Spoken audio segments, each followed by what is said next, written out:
Hello. I apologize if my voice breaks. I have a cold, so if I pass out over here, Mr. Merite will take over. I took some then cold I'll pass medicine, out. so you never know what's going to happen. I'm going to call to order the Board of Education, Orland School District 135, Committee of the Whole meeting, Finance, Operations, and Policy and Personnel, Tuesday, October 15th, 2019, at 6 p.m. Jill, will you call the roll, please? Mary? Mr. Hodge? Ms.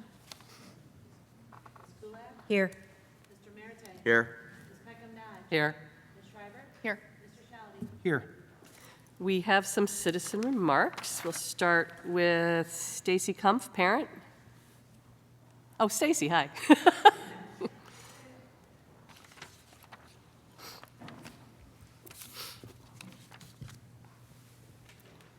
Do you need more than 3 minutes? No, ma'am. Okay. Thank you. Ladies and gentlemen of the board, Interim Superintendent Brick, and esteemed administrators, thank you for the opportunity to speak to you specifically on parent visitation of students at lunchtime. My name is Stacy Kumpf, and I have 2 children here in the district, and I'm an active participant in my school's PFE. News reports have recently highlighted the Policy and Personnel Committee's review of the visitor policy, specifically around parents visiting at lunch. As the committee potentially reviews this with you tonight, I would ask you to keep a few things in mind.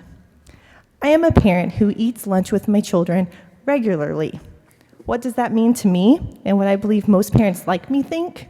Usually 3 to 5 visits a year, or as my volunteer schedule has me at the school. It's a very small % of their lunch periods in a school year. Eating lunch with my child provides me a glimpse into their life at school, and it connects their home life and their school life, and I think it gives them more confidence when I'm away. While I would love for the policy to remain unchanged, allowing me to visit more often, I understand the need for policy review and increased safety measures. Please know I and other parents like me are reasonable and are not asking for free and open access to lunchtime, but perhaps more than once a year on a birthday or special occasion, as the news has reported will be the recommendation. As mentioned above, I would ask that you and the committee consider more than 1 visit per school year. I would love to understand how many parents do visit at lunchtime per day at the schools. Perhaps this information will be in the next approved minutes from the policy committee, but if not, it may serve us well to truly understand our current status when deciding the appropriate number of visits to allow parents. I personally like the idea of once per trimester. It allows a visit towards the beginning of the school year, in the middle, and then again towards the end to celebrate wrapping up a great year. Maybe add requirements for a head notice or limiting the number of parents that can visit per day to help alleviate safety concerns and administrative workload. For parents and students accustomed to more frequent visits, going cold turkey with only 1 visit per year would be a hard transition. In a time when we are working to build partnership between schools and parents and the district and parents, I feel severely limiting this lunch privilege would be in opposition to these goals. I'm sure there is middle ground we can find. And again, I thank you for the opportunity and the consideration that you give to us, parents like myself. Thank you very much and have a good evening. Thank you. Thanks. Carrie Pietras.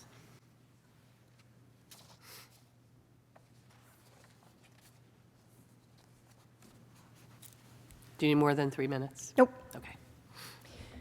My name is Carrie Petrus. I'm a District 135 teacher and mother of 3 District 135 students. I'm also a member of Moms Demand Action for Gun Sense in America. Thank you for your time tonight and for all you do for our district. I'm here tonight to speak out against Resolution Number 1, arming teachers and staff. Resolution 1 will be brought forth for a vote by the IASB at the conference this November. I stood here last October, speaking out against the same resolution, and I'm happy to say that last year, our District 135 school board made the responsible decision to vote against the resolution to arm teachers and staff. Our school buildings are meant to be places of learning and a safe place for our children. The presence of guns in schools adds an unpredictable element that puts educators and students at an increased risk and layers even more safety concerns on top of the heavy responsibilities already placed on teachers. Although I understand the frustration and emotions that would lead someone to think that arming teachers is a good idea, It is critical that we let data drive this decision. There is no evidence that arming teachers makes schools safer. Arming teachers is not an effective strategy for preventing gun violence in schools. Even some of the most highly trained law enforcement officers in the country see their ability to shoot accurately decrease significantly when engaged in gunfights with perpetrators. The notion that teachers with less training would hit an active shooter is unrealistic, and there's a great risk of unintended injuries to students and school employees. America's teachers, school safety experts, and law enforcement oppose arming teachers. The American Federation of Teachers, the National Education Association, the Major Cities Chiefs Association, and the American Medical Association have all expressed opposition to arming teachers. Instead of bringing more guns into our schools, we need to ensure we are bringing less. One of many more responsible alternatives to arming teachers is raising awareness of new safety laws like red flag laws. We do have a firearms restraining order here in Illinois that can be utilized. Educating staff and community about this new resource will empower families and law enforcement to intervene before a shooter arrives at a schoolhouse door. We can all agree that something needs to be done to reduce gun violence and protect the lives of our children at school. School safety experts, teachers, many law enforcement, and our medical professionals agree that arming teachers and bringing more guns into our schools is not the answer. I would urge the board and its representatives to oppose any effort that would arm teachers or staff, including the Illinois Association of School Boards Resolution Number 1 regarding student safety. Thank you for your time and consideration. Thank you. Any board member discussions, non-agenda items? I have one. Yep. So, oftentimes we have citizen remarks, and I just wanted the board to maybe start to contemplate if it makes sense to have remarks submitted prior to a meeting so that we can actually answer the citizens' remarks so that we're prepared in advance.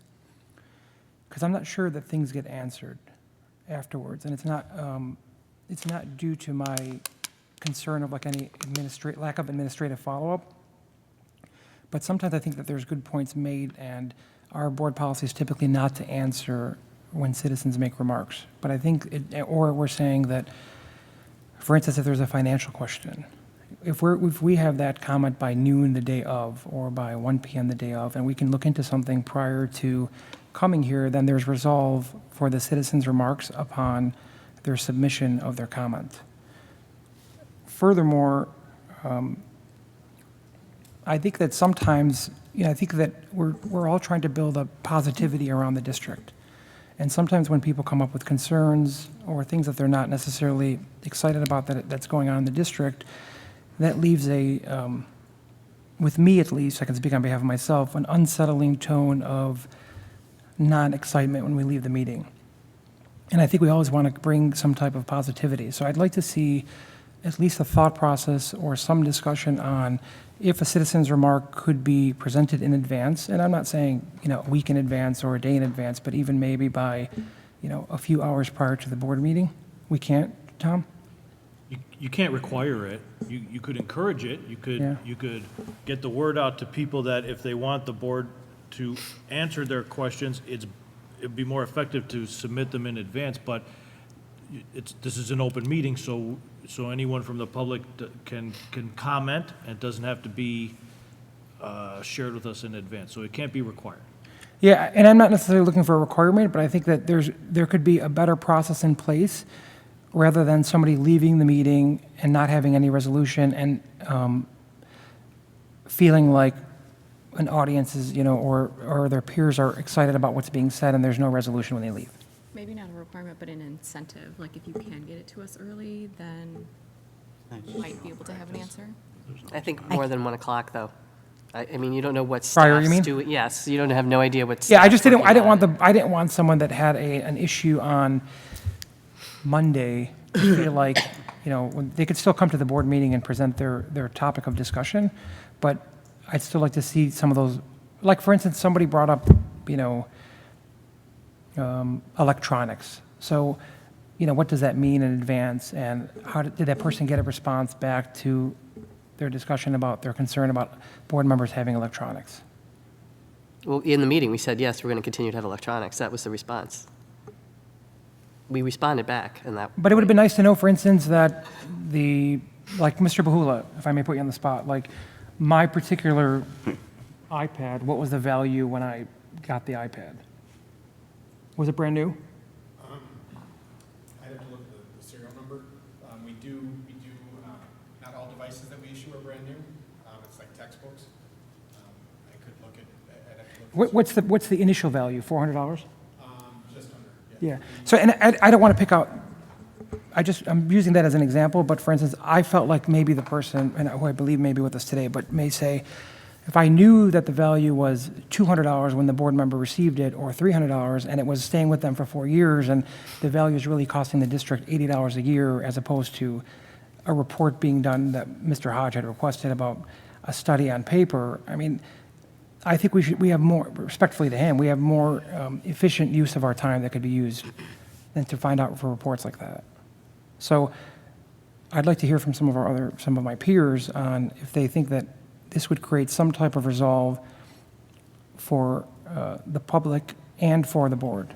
So we could request it, right? That they do it in advance, but we can't demand it. So, Right. I mean, if we can get that out there, that would be, you know. But I do think it needs to be before, it needs to be at least 2 or 3. You tell me, Lynn and John, you guys would be the ones answering these questions, and Chris. Well, Mr. Shalby, we generally get questions throughout the month from parents and various stakeholders in the community that we address. Immediately. We address, correct. So I think it's just a matter of how individuals want to present their question, whether it be in a board format or whether it be send an email to a specific administrator to get a response. So, I mean, it's an ongoing process, and I know principals, assistant principals, probably every administrator at one time or another gets a question during the month from someone about something that is being addressed, and for whatever reason, and quite honestly, I haven't really received one that I could recall that got a complaint that, you know, they haven't got their question answered. They might not like the answer to the question that they received, but a response is provided on a consistent basis to all the questions we receive in the district. Tom, nothing limits us, right, from, are we discouraged, or is there any limitation that, that points us in the direction of not responding immediately, other than not having the facts in front of us? Like, I know that's been the board's take for as long as I can remember.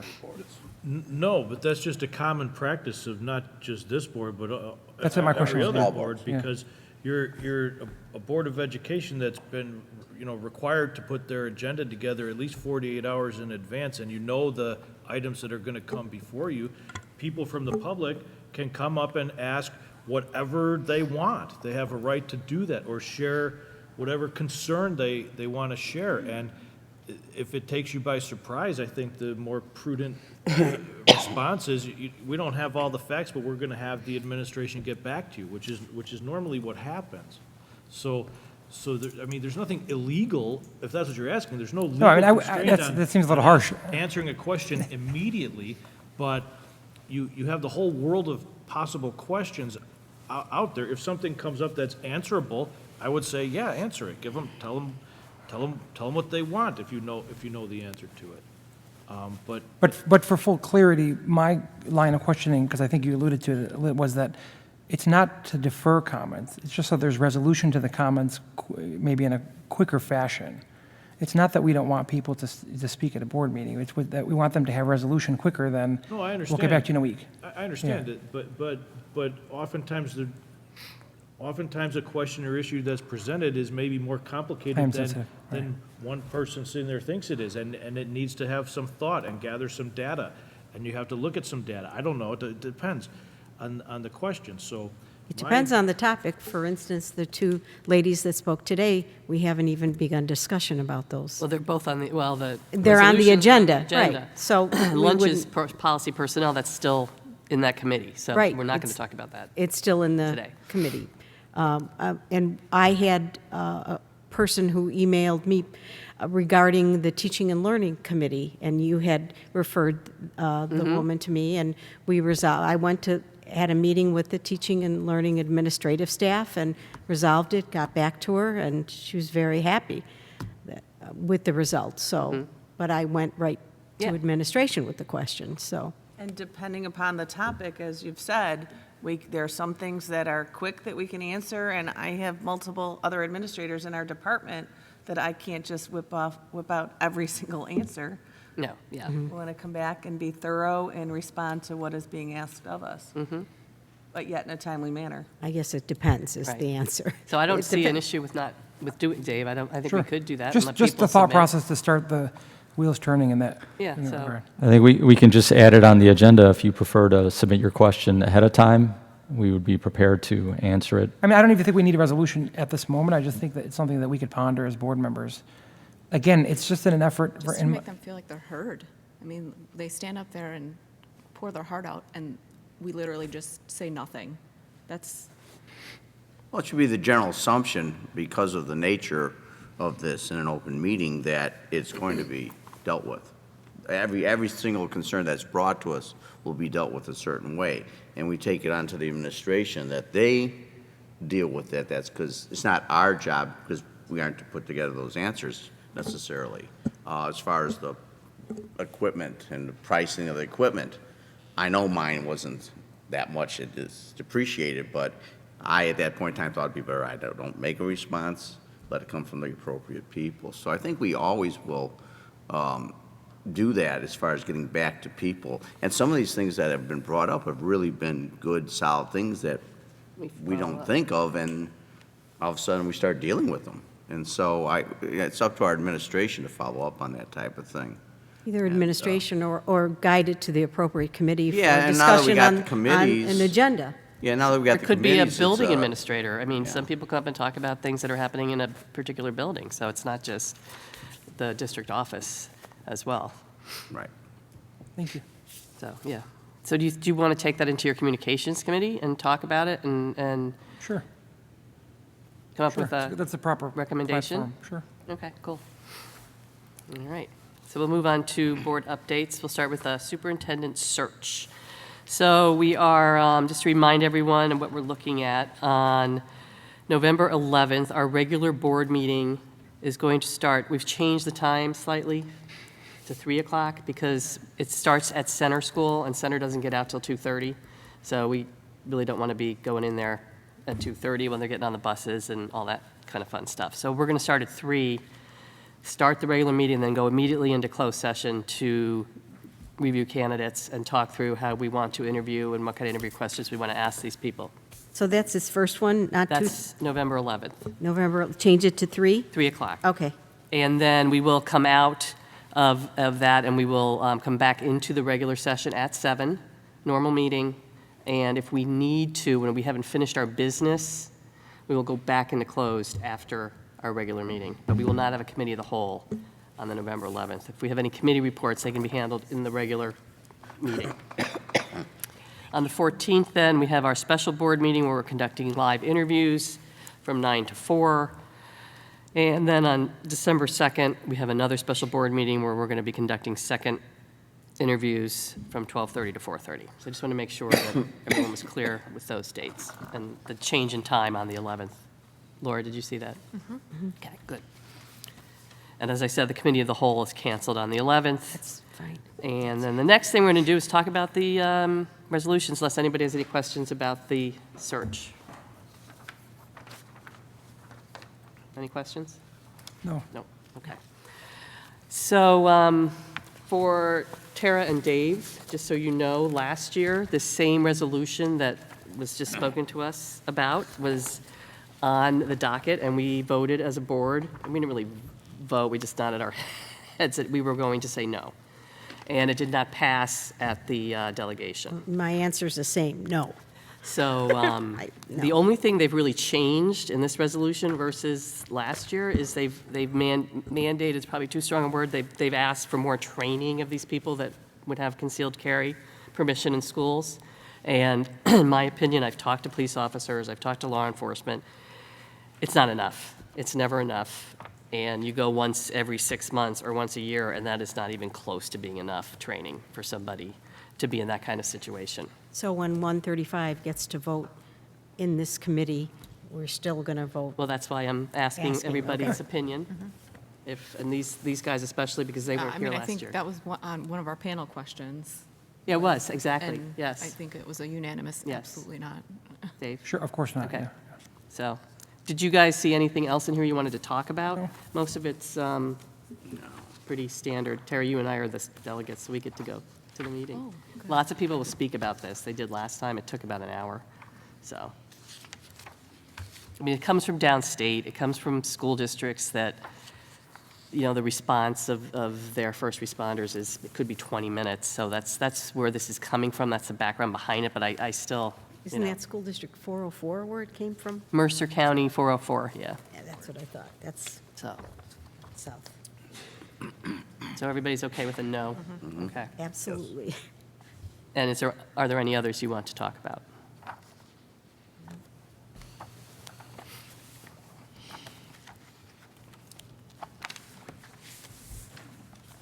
Okay. That's it. Let's do board member reports, advisory committees, policy personnel first. Yeah, I have that email, if you, Okay, if you, would you like me to read it, and then Yep, if that'd any be good. comment, so. Okay, wasn't, go ahead. So I received this from Mr. Hodge. Due to several factors, the Policy Personnel Advisory Committee is recommending changes to Policy 830. The factors that led to the consideration are additional administration effort, custodial effort, disruption to the educational process, separation anxiety in some students, and an increased safety risk. The committee is recommending limiting parent visits to schools for prearranged special days such as student's birthday or student of the week recognition. An additional provision being contemplated in the policy would allow for parents to take their child off-site for lunch with prior notification. The committee is also recommending that the food delivery services such as Uber Eats are strictly prohibited. That's the message I received from the committee. Yes, we've had some discussion. It was actually some lively discussion about visitor-parent meetings. And of course, we want our parents to be involved in our schools. That's obvious. But what happens is that in some places, there's a lot of visiting at lunchtime, and it is quite disruptive. Custodians need to put up extra tables. There have been some interactions that have not been appropriate. There's confidentiality issues because we have special needs children that may or may not have issues in lunch. And the way that we have to really think about safety and access in and out of our buildings. Every time that door opens, it's an access point. So we want to clearly define what is expected and what is safe and what is reasonable. And we've looked at districts all around the south suburbs. We've looked at some of the procedural language that we have in two of our schools' handbooks.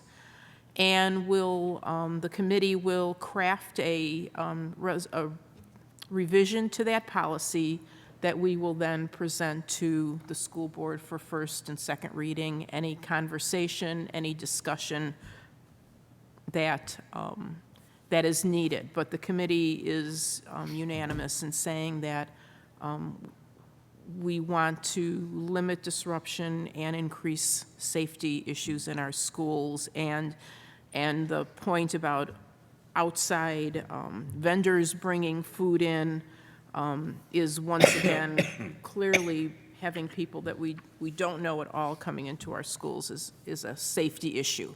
So we just want to tighten it up in alignment with what districts around us are doing and just make people aware that we're not trying to be mean or not want our parents to be involved, but we have to be cognizant of the safety of the children and the disruption of the school life, not just for the child with the parent, but for the children around.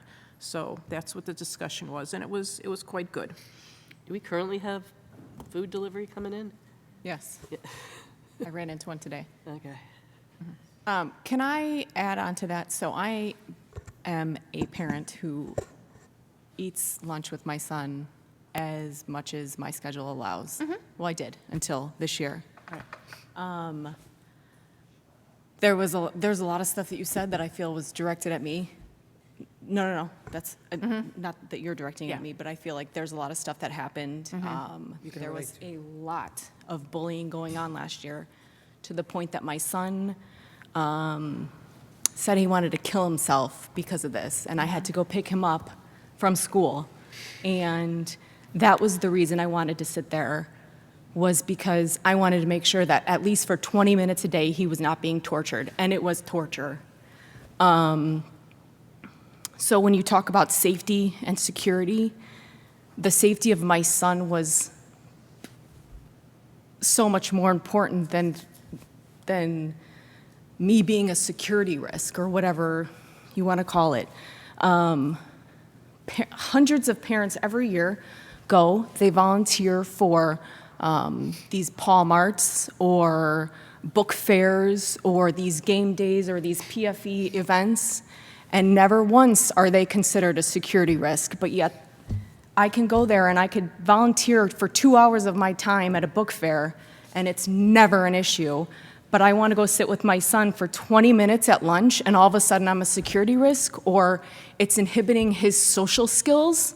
Well, what was actually inhibiting his social skills was this kid that was torturing him. Not just him, other students who would talk to me about it.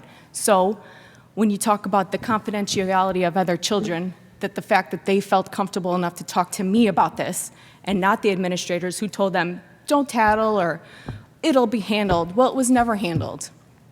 But that being said, never once when I volunteered for the book fair was I a security issue. But now sitting with my son for 20 minutes a day for his mental health is all of a sudden is a security risk, or it's a social inhibitor, or whatever the committee said. I mean, it's just.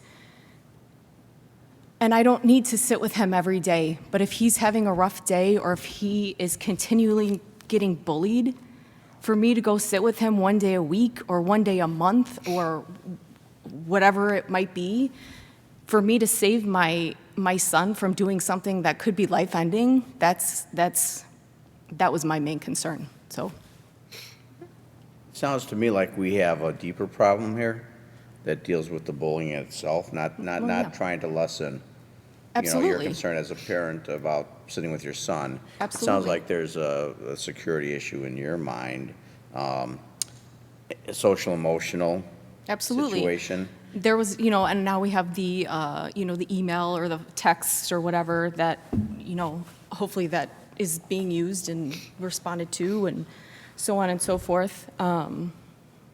But I don't think it was being addressed last year. Yeah, because I think the bullying is still a problem. I mean, no matter what we do, it's Right. still a situation, and I definitely. And I just cannot fathom how having one extra parent in the lunchroom, or 2 extra parents, or 4 extra parents in the lunchroom as extra eyes and ears, because none of those kids are going to do stuff when there's a parent sitting at their table.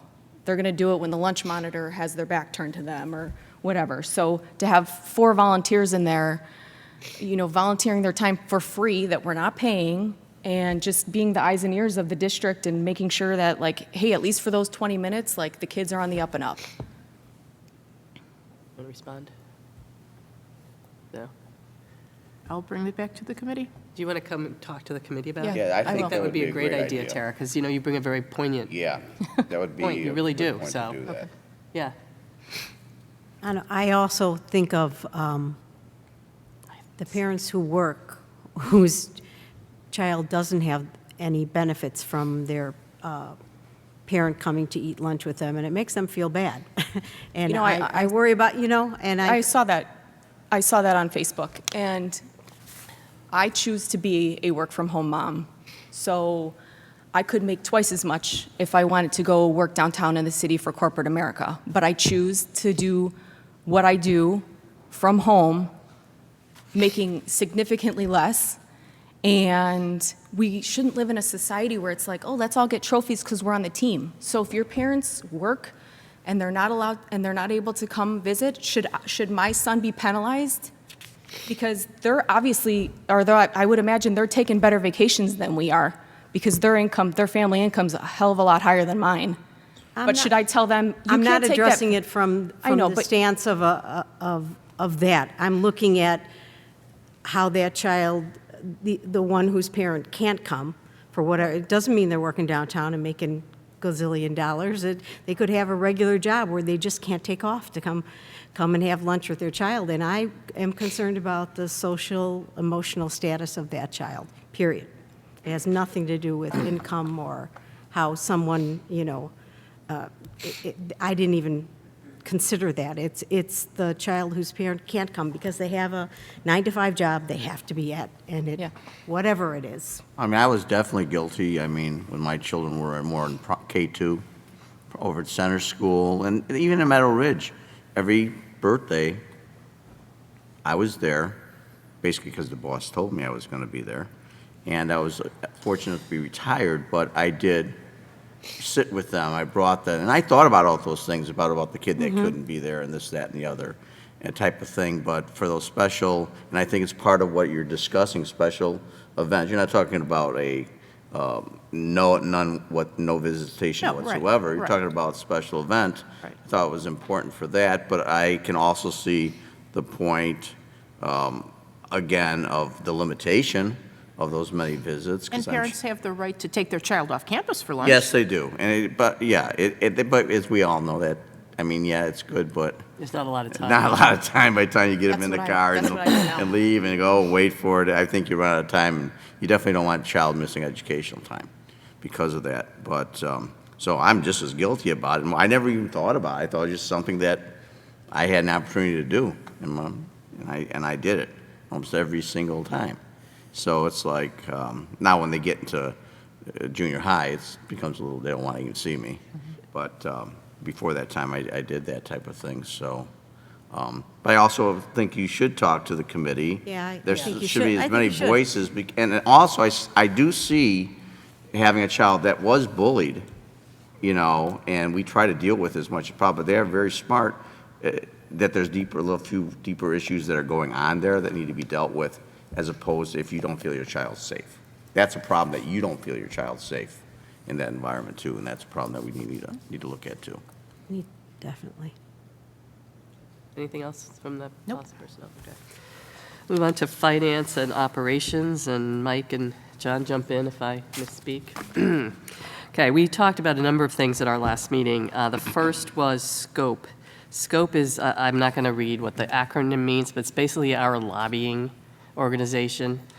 We are in a consortium with a bunch of other school districts, and they come to us with what they think is hot in Springfield and what the legislature is talking about as far as laws are concerned.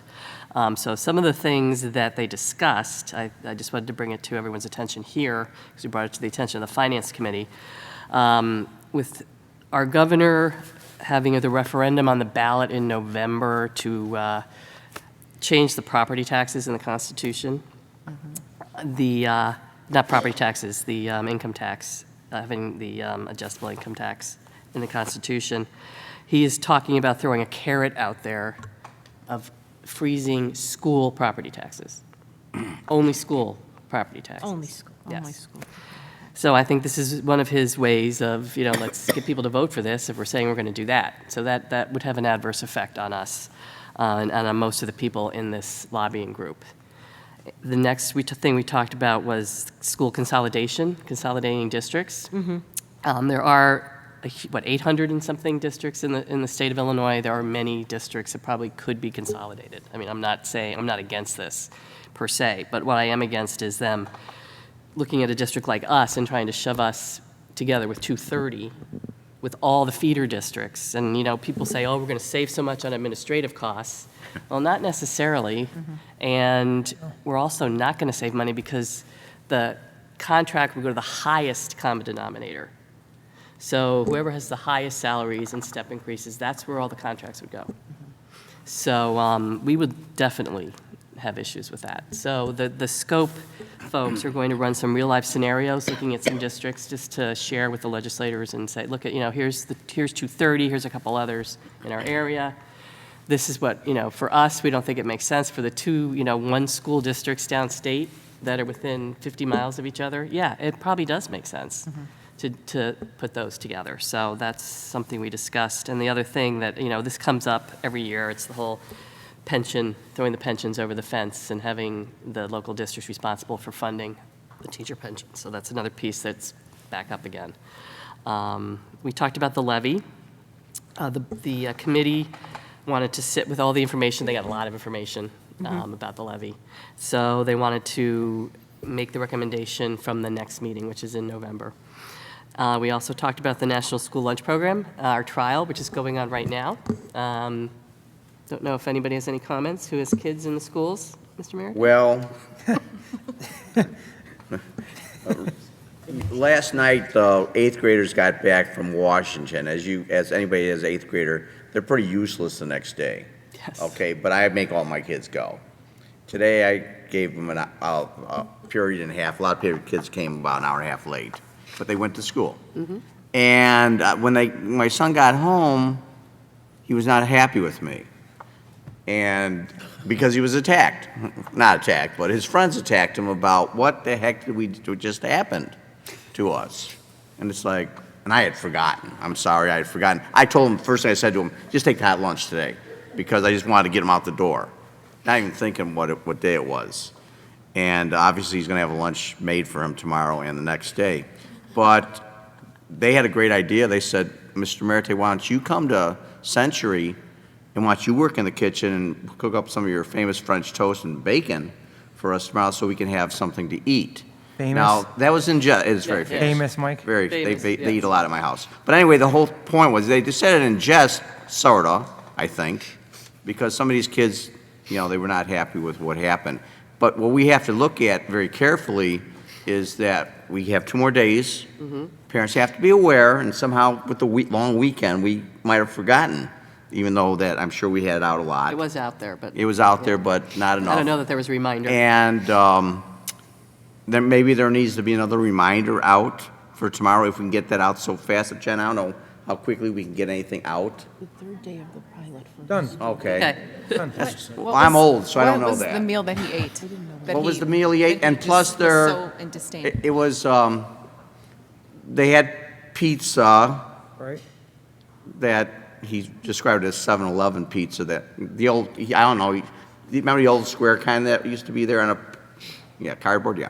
But anyway, he described it that, and then they ran out of that, and the kids had to eat these chicken patties type of thing, and they said they even ran out of that. So not only did we not have enough food for the kids to have, we ran out. We didn't have There's the not a lot of, there's no extras. I mean, No, there's- on a normal day, they could buy chicken nuggets, they could buy French fries, they could buy another kind of Yeah, they're pizza. missing it. And they had is that how it would be But with they the did have national- Yes. water, which was good. They got He charged. said they had water to drink, which I think was really We one of got the charged for pluses the of the whole thing, because our kids don't drink water. So, I mean, those are just some of the feedback, but once again, we have to collect the data, and it's very why we're important doing that we collect the data, and we analyze the data. Yep. And see what's going on with that. Mr. Merite, I actually got to see all 3 lunches at Century today. Yeah, I'm not This- coming tomorrow. The students, they asked Tammy, Max, and I if we were health inspectors. Why we were there, we explained we were trying this out, and we strongly encouraged them, regardless of their opinion, that their voices would be heard and that there would be a survey going out at the end of the week. We had a few students who wanted to come to the board meeting, and I told them they had the right to sign in and check yes that they could speak. So I'm not sure if they're choosing to show up, but I told them the time hope and not. location. I hope Pretty not. fun. So I- we did have people Mine just sent his check out dad. the lunches. Mine has sent his dad to the board meeting. So we made sure that they know that their voices were going to be heard. I actually tried the spicy chicken. You did. and you're Yes, still I here. did. And it That's was good. spicy? No further comment? No further How much comment. protein was there? I tried the spicy chicken. Okay. Okay. Okay, but anyway, we have it going because it is a way that we get reimbursement. It's a financial situation with that, and so we're going to take the data, right, and we're going to analyze it Yep. and see what the feedback is from the community. I mean, there are other issues associated with the program. In our program for free and reduced lunch, we vet every single applicant who applies. They also get their fees waived, correct? Yes. Yes. In the National School Lunch Program, they vet 3% of applicants, and they would also get their fees waived. So don't know if there would be an increase in that as well, and we would lose money because less fees would be getting paid. I mean, there's other things to think about besides the food. So, and we do not lose money on our current program, and we probably would have less kids buying lunch, so, you know, that is an impact as well. But it's So, always important to take what the community gives us and try things out like that. That's why we're doing it. That's why we're doing Absolutely. it. So it is good to do Yeah. that. And then the last thing we discussed, and it's on the agenda next, is the printer copier RFP. I believe the Technology Committee signed off on it, and the Finance Committee also signed off on it. So we're going to be voting on that later, but we'll just do a refresh with John here. Next, any questions on finance operations? Okay, you want to talk about the printer copier, or was Chris talking about? Mr. Bahula and his staff put together an RFP for the printer copier RFP, and we received several bids, and one stood out head and shoulders above the rest in the district. The one that's being recommended today is we're anticipating saving roughly $100,000 a year, and over a 54-month contract, that'll roughly be about $450,000 is what we're hoping to save during that span. So I know we discussed it in the Finance Committee, and the Technology Committee also recommends moving forward with this RFP. Okay. Board need any more information on that before we vote on it? Okay. The levy process and consumer price index. So next month, we'll be presenting a tentative levy to the board. CPI currently is 1.9, so that would be our maximum additional on top of our current dollars that we are receiving through property taxes. So last year, we did exercise a 2.1 CPI, and I know we also, the district maximized the amount to be just under 5%, which just ensures the district gets everything that's out there as far as tax dollars are concerned. Because once you hit the 5% mark, you would have to have a truth in taxation hearing. The district did not receive what it is that just under 5%. The district can only get what we can get and what we're capped at. But with that, you just want to make sure that you capture any new property that's out there that we may not be aware of, EAV fluctuations as well. So that's what the district did last year, and we'll be presenting. It's really flexible to change numbers in a levy. It's not very much effort, quite honestly. So I could present you a couple different scenarios at the next board meeting and see what direction the board would like to go. Just know that if we do go below CPI, any dollars that we forfeit is forfeited in perpetuity for as long as this district exists. So that's always the danger, and as was discussed, if there is a property tax freeze in our future, that would also affect us as well. So we can discuss that in the November board meeting, and well, we definitely have a tentative levy. One has to be passed in December and presented to the Cook County's clerk's office before the last Tuesday in December. So that's the plan for next month. And you also have a Finance Committee recommendation along with that discussion. So, okay. Correct. Review of new and revised board policies, first reading. So sent you the policy notes on these, and these are all procedural. There isn't anything that stands out, some clarifying language in some cases. There is one optional item that the board has the opportunity to accept or reject in a suggestion by press, and that is during board's regular meetings, report for the board's consideration all questions or communications submitted through the active electronic link along with the status of the district's response in the board meeting packet. So basically in English, that means any questions that we receive through the board link that people can send questions to the board, answers that we provide the citizens, we would provide those answers to you in a board packet. That's an option for us to accept. That may I satisfy like my, that. yeah. Yeah. So we can do that once. We can do that anytime, but if we want to add that in as far as an optional item, we can do that. Everything else in there is just some clarifying language about public participation. It doesn't reduce anything that we've done. There is a suggestion about fund balance. I know we've had ours between 45 and 55%. Our projected fund balance at the end of this fiscal year is right in the 45% range. Our language reads, seeks to maintain the balance. It doesn't require us to maintain it, just saying that this is what we're shooting for. So we can adjust that figure or leave it the way it is, but we don't have to decide that today. Second reading will be next month. I have a couple questions on the communications to and from the board. So you have 140 and then 140E exhibit, guidance for board members. Yes. Okay. When I read through in the 140E, communication between or among board members and/or the superintendent, number 1, to me, seems to contradict number 4. So it says that 140E? 140E, number 1 under that, it talks about the superintendent or designee is permitted to email information to board members. For example, superintendent may email board meeting agendas and supporting information to board members. When responding to a single board member's request, the superintendent should copy all other board members and include a do not reply forward alert to the group, such as board member alert. This email is in response to request, do not reply or forward to the group, but only to the sender. And then it goes down to number 4, which says the board members not to discuss district business with more than one or other board members at a time. That means like just standing in just asking for That's clarification. Open Meetings Act, that's nothing new. Okay, I know it's nothing new, but I'm just want to clarify that. Yep.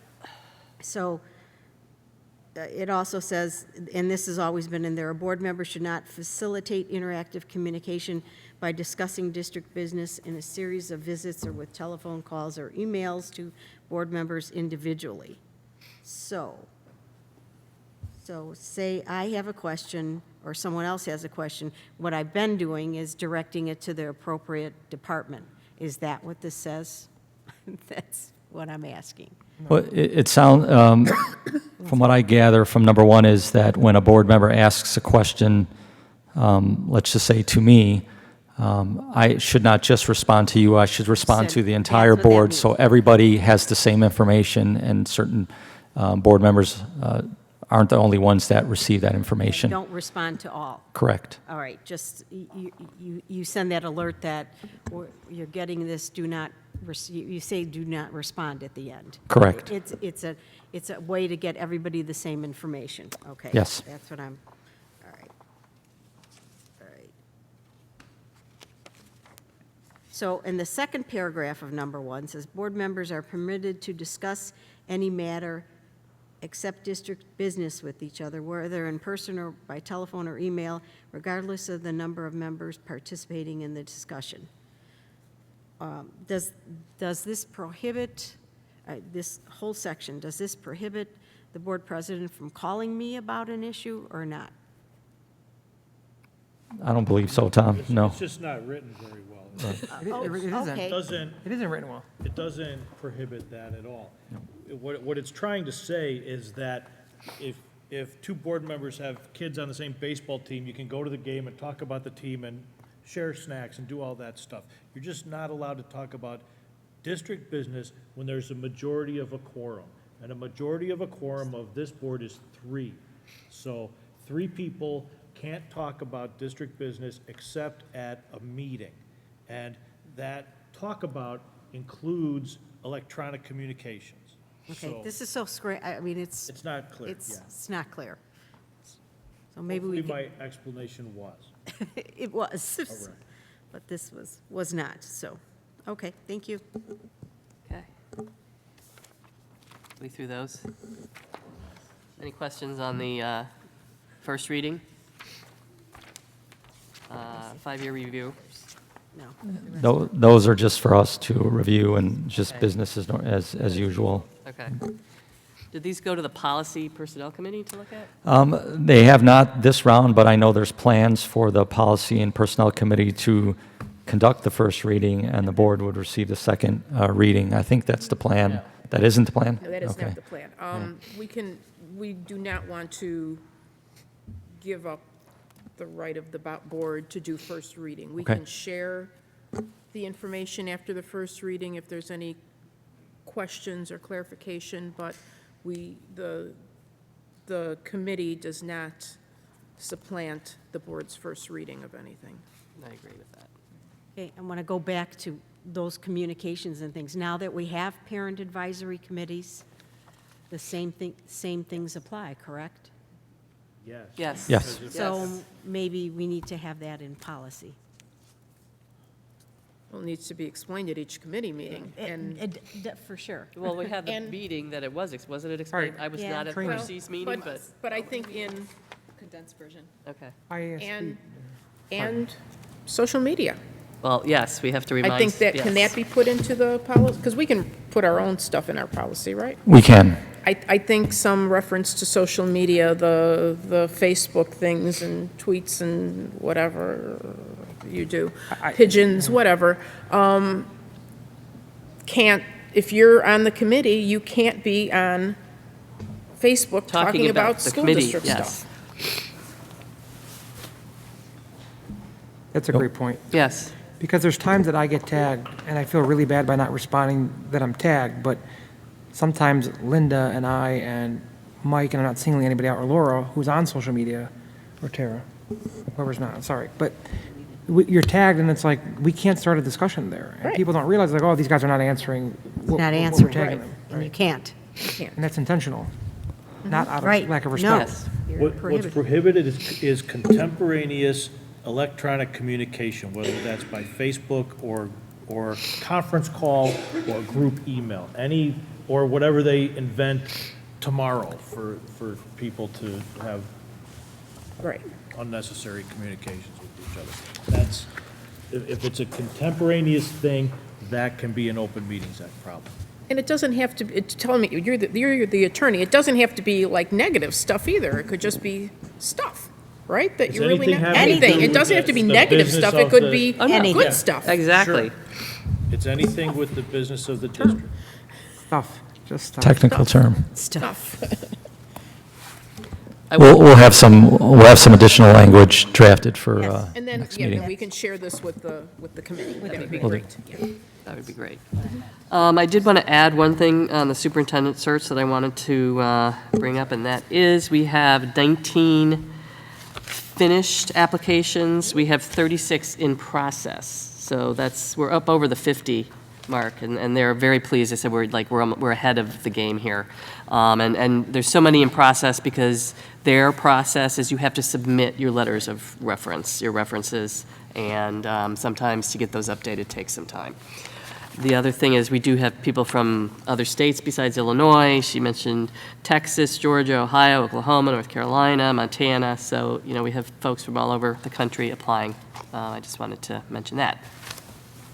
And that's that. All right, I'll look for an adjournment. I move that we adjourn the committee of the whole. Second? Any discussion? Jill, can you call the roll, please? Aye. Aye. Aye. Aye. Aye. Okay, we'll be back in, 5 minutes? Is that enough for everybody? All right, 6 minutes, actually, on my watch, 6 minutes.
I'm going to call to order the meeting.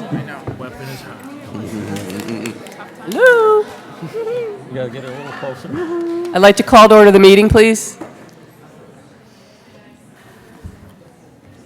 I'm going to call to order the Board of Education, Orland School District 135 regular meeting, Tuesday, October 15th, 2019, at 7 p.m.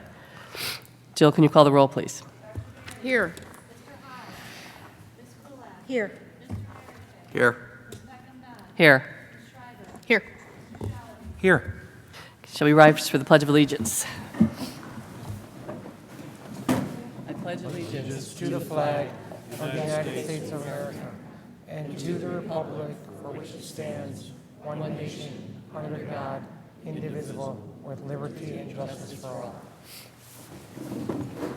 And we have a student presentation from our High Point students. Do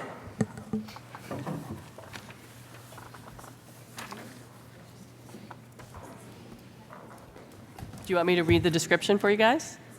Sure. Okay. The High Point students will present a video and discuss highlights regarding the school's community groups. High Point's community groups gather on professional learning days to discuss different social emotional learning topics. Welcome to High Point School. We're very excited to show off just a few of the amazing things that are happening here so far. I am going to introduce our media team. Hi, welcome to High Point Media Team. My name is Tyler Shelton. I'm Taylor Riley. I'm Kate McGee. And I'm Jacqueline Houdenberger. And before we start this special edition episode, we have to inform you that our cameraman, Griffin Broderick, is unable to attend. But we have a special video planned for all of you. This is about something special that we do at High Point. It's called Community Lessons. We're so excited to share with you this video, and we hope you enjoy.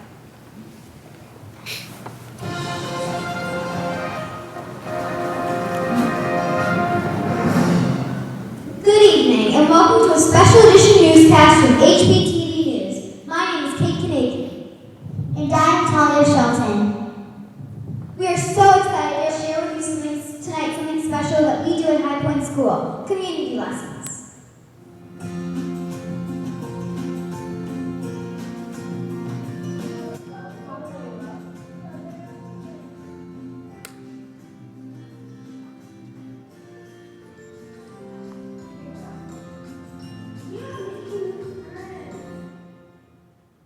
Once a month, we start the day by gathering together in the gym in our community groups, where we say the pledge and our announcements together as a school.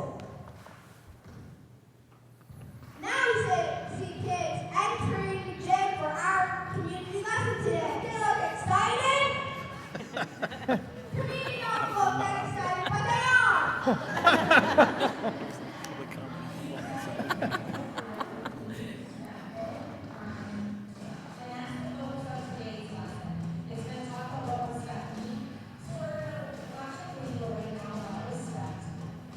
This is unbelievable, people. It's the big bad wolf tree, the free movies with respect.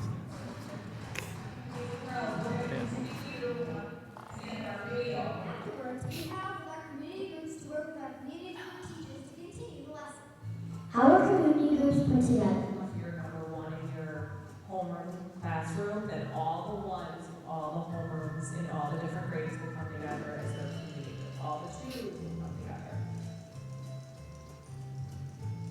And now we see Mr. Conrad's community group welcoming a new student. It's good.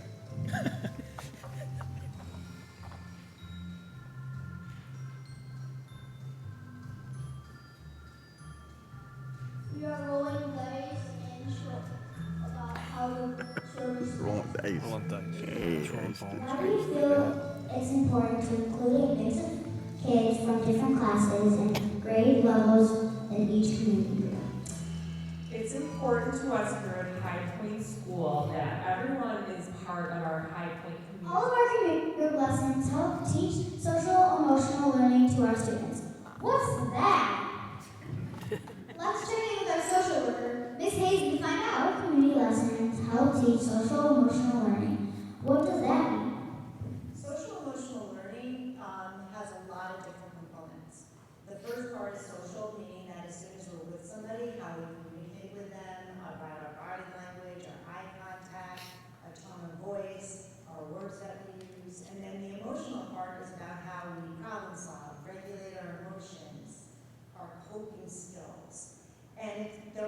skills that we can all develop. Thanks, Ms. Hazen. There's no denying that our community lessons have been a big hit with the students at High Point. Let's see what our students and teachers have to say. So now I'm with our superintendent, Mr. Burks. Mr. Burks. Do you like this community lesson series? Absolutely. I think it's always good to reinforce positive behavior, so I'm definitely all for it. How do you feel about this community lessons day? I think community lessons is a great idea, and I love that all the students get to meet different kids from different grades and work together. Yep, like a lot of kids said, making friends is the best thing. Have you made any new friends?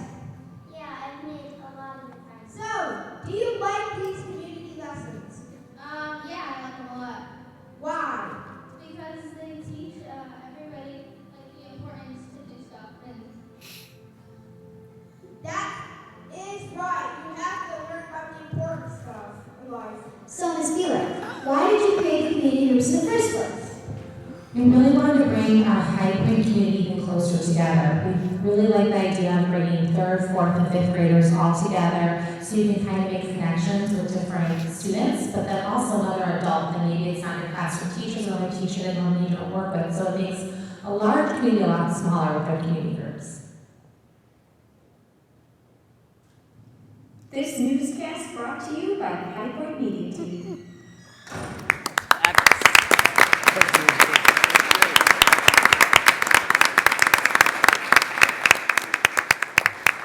We'd like to thank our High Point Media team and Mrs. Gilbert for putting this together about highlighting our community groups.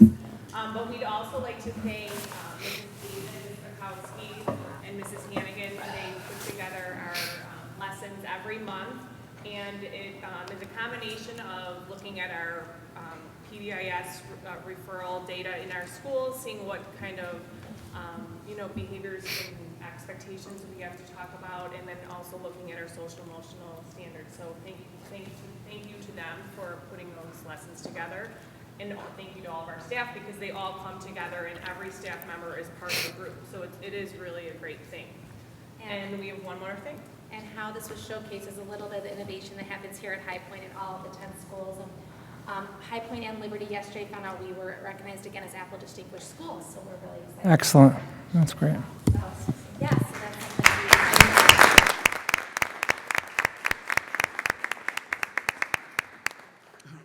Thank you, that was great. Did you want to get a picture? Can I say something to the students? Yeah.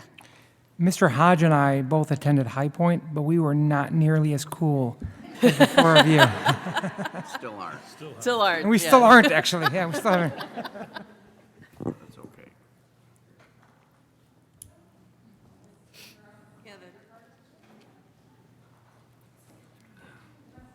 I think the High Point. You guys should get up members over there should, with them. Sure. Go ahead. Let's do it. High Point. High Point alum. Yeah. High Point alumni. Watch out for their stingers.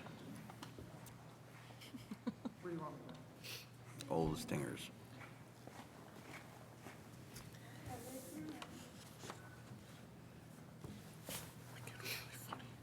He is very animated. Thank you. Excellent.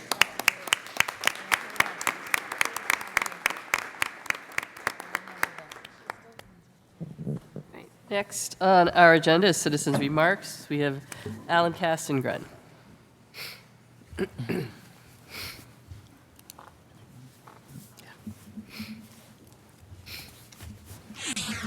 Thank you. A couple of remarks. First of all, my thanks to the board and to the tech department for streaming these meetings. It was actually watching it at home, and some of the discussion made me want to come here and make a couple comments. First of all, I'd like to thank Mr. Shalaby for his comments about citizens who come up to make remarks to the board really often not getting much of a response. I might differ a bit with some of the discussion from some of the administrators that I think parents and community members who want an answer from the administration know how to get a hold of the administration. Those who want a response from the board come to these meetings and make a comment to the board. And I think as a community member, having some response from the board other than silence would demonstrate an openness to engage with the community. I might add to that some of the written materials that the board gets, though not all of them, of course, can be shared with the public, having some of those posted beforehand would make watching these meetings, whether from the audience or at home, much more relevant. I'll take as an example the special board meeting to discuss the superintendent search. I was at that meeting. I was able to get some of the handouts discussing the questions from the questionnaire. My wife was watching it at home and couldn't, and the whole discussion was basically unintelligible to her because she didn't have the written materials. The discussion about the lunch visits I found a bit more troubling. I volunteered some at schools. I've been a mystery reader. I've helped chaperone field trips. I've spoken to my daughter's classes about the work I do at Argonne. I like to think that that was educationally valuable. And I think the attitude that if the school doors open, that that's a safety risk is an unfortunate attitude to have.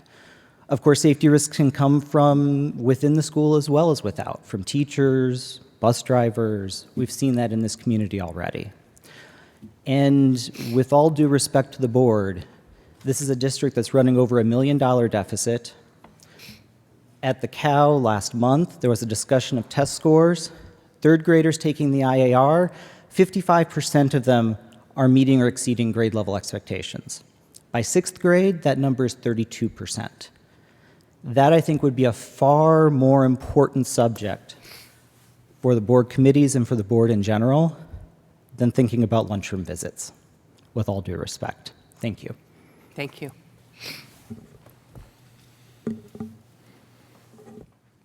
Superintendent's report. October is National Principals Month, so we would like to thank our principals and assistant principals for their daily effort. It is definitely one of the most challenging positions in education, but also one of the most rewarding. And I know our principals and assistant principals, there's really no day off in that position, on call all the time for whatever situation comes up. So on behalf of the board and the district administration, we appreciate all of your efforts, and celebrating you this month is probably not enough, but that's what's on the calendar. So thanks for all your efforts, and we appreciate all the hard work you do. Thank you. Are they here? Could they stand up? Some of them? Yep. Some of them are here. Some of them are here, yes.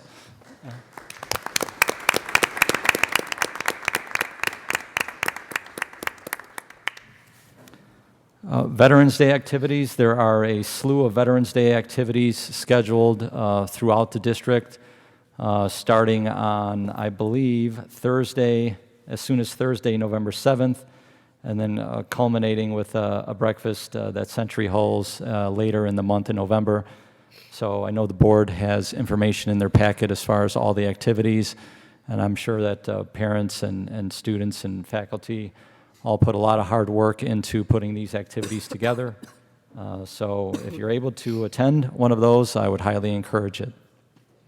Thank you. And we'll move on to the consent agenda. I move that the Board of Education approve the following consent agenda items. Minutes, September 16th, 2019, Committee of the Whole meeting. Minutes, September 16th, 2019, regular Board of Education meeting. Oops. So, minutes, September 16th, 2019, closed session. Minutes, September 24th, 2019, special meeting. Accounts payable, September 30th, 2019, $1,226,492.90. Petty cash interest fund, September 30th, 2019, $7,091.29. Payroll summary, September 30th, 2019, $3,794,003.78. Leave of absence, parental classified staff, effective December 2nd, 2019 to December 19th, 2019, as listed.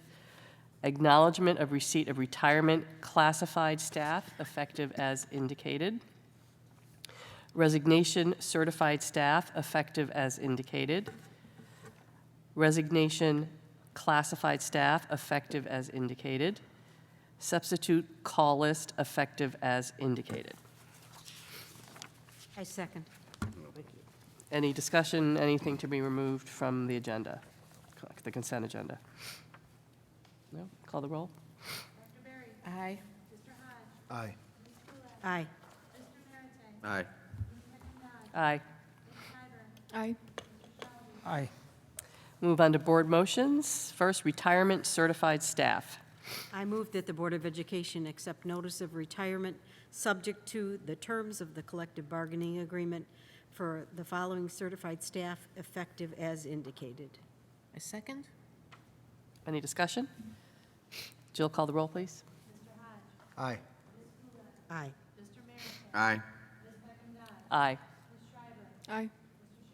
Aye. Aye. Employment certified staff.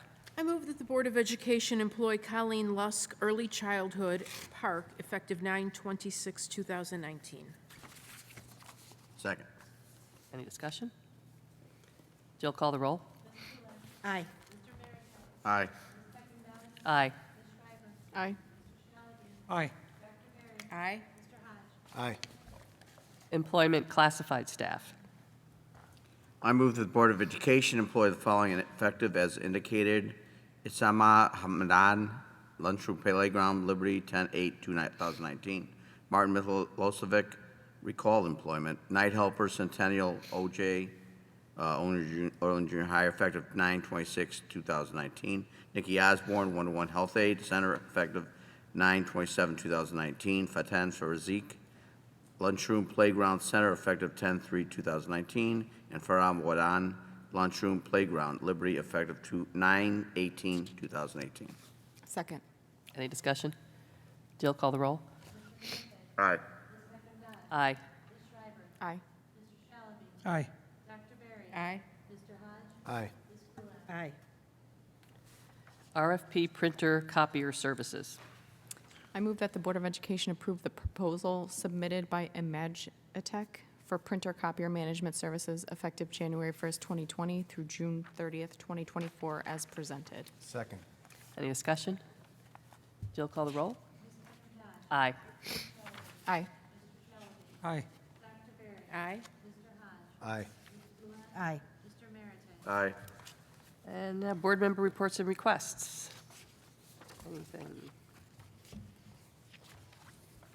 I just want to say one thing, and that is that we had our annual Washington, D.C. 8th grade trip this past weekend, and from what I've heard, it was a fabulous time. I know Dr. Zeter was there.